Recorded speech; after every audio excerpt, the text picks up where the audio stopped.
গাজীপুরকে বলা হচ্ছে এখন ক্রাইম জোন। খুন, চুরি, ছিনতাই, ডাকাতি ও চাঁদাবাজি হরহামেশাই ঘটছে। আতঙ্কিত করে তুলছে গোটা গাজীপুরবাসীকে। শুধু রাত নয়, দিনেও বেপরোয়া অপরাধীরা। প্রকাশ্যে একের পর এক এমন ভয়ঙ্কর ঘটনার সাক্ষী গাজীপুর এখন সবার কাছে এক আতঙ্কের নাম। বুধবার বিকেলে গাজীপুর মহানগরের সদর থানার কাছে প্রকাশ্যে সাংবাদিক আনোয়ার হোসেন সৌরভকে বেদম মারধর এবং ইট দিয়ে পা থেতলে দিয়েছে সন্ত্রাসীরা। হামলাকারীদের কাছে বারবার আকুতি জানিয়েও আনোয়ার রেহাই পাননি। এ ঘটনার একটি ভিডিও ফেসবুকে ছড়িয়ে পড়ে। এতে দেখা যায় রাস্তায় আনোয়ারকে দুর্বৃত্তরা মারতে মারতে টেনে হিঁচড়িয়ে নিয়ে যাচ্ছে। কেউ লাঠি দিয়ে আঘাত করছে, কেউ লাথি মারছে। কিছু দূর টেনে নেওয়ার পর এক সন্ত্রাসী আনোয়ারের পা ও শরীরে ইট দিয়ে একাধিকবার আঘাত করে, তার বুকের উপর উঠে লাফাতে থাকে। প্রত্যক্ষদর্শীরা এমন নির্মম এবং ন্যাক্কারজনক ঘটনা দাঁড়িয়ে দেখলেও কেউ এগিয়ে আসেনি। পরদিন বৃহস্পতিবার রাতে গাজীপুরের চান্দনা চৌরাস্তা এলাকায় প্রকাশ্যে কুপিয়ে ও গলা কেটে নৃশংসভাবে সাংবাদিক আসাদুজ্জামান তুহিনকে হত্যা করা হয়। এ শুধু কয়েকটি ঘটনার বর্ণনা মাত্র। পুরো গাজীপুরে প্রতিনিয়ত এমন অহরহ ঘটনা ঘটছে, ফলে অপরাধীদের ভয়ে সর্বদা তটস্থ থাকতে হচ্ছে গাজীপুরবাসীকে।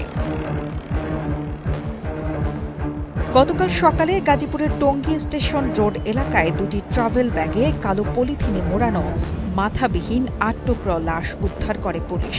পরে পিবিআই ও সিআইডি আঙুলের ছাপ থেকে লাশের পরিচয় শনাক্ত করে। তার নাম মোহাম্মদ অলি মিয়া।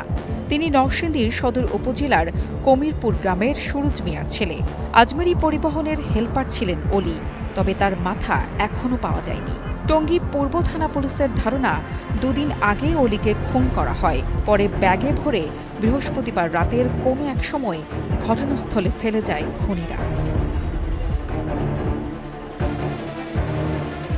এদিকে বৃহস্পতিবার সিটি কর্পোরেশনের চান্দনা চৌরাস্তা এলাকায় প্রকাশ্যে কুপিয়ে ও গলা কেটে সাংবাদিক আসাদুজ্জামান তুহিনকে হত্যার ঘটনায় মামলা হয়েছে।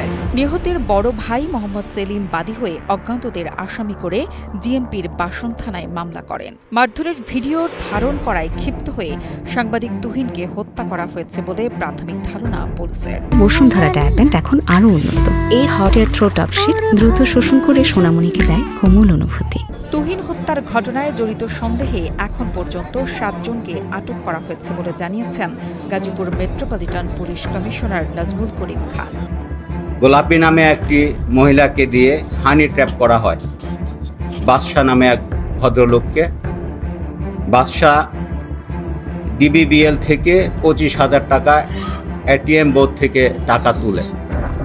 সেই টাকাটি যখন তুলে তখন গোলাপী তার সাথে হানি ট্র্যাপের জন্য কথাবার্তা বলে। কথাবার্তার এক পর্যায়ে যখন বাদশা বুঝে যায় যে তাকে হানি ট্র্যাপ করা হচ্ছে, তখন বাদশা গোলাপীর সাথে দ্বন্দ্বে জড়ায় যায় এবং এক পর্যায়ে আপনারা দেখবেন ভিডিও ক্লিপের মধ্যে সে গোলাপীকে ঘুষি দিচ্ছিল।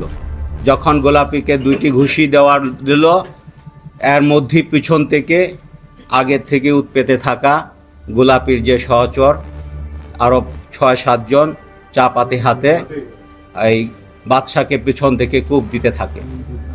এলোপাতারি যখন কূপ দেয়, বাদশা তখন পালিয়ে যায়। এই ভিডিওটি ধারণ করছিল মরহুম সাংবাদিক আসাদুজ্জামান তুহিন। তিনি বসে এই ভিডিও যখন ধারণ করছিল, তার এই ভিডিও ধারণটি এই ক্রিমিনালরা দেখে ফেলে।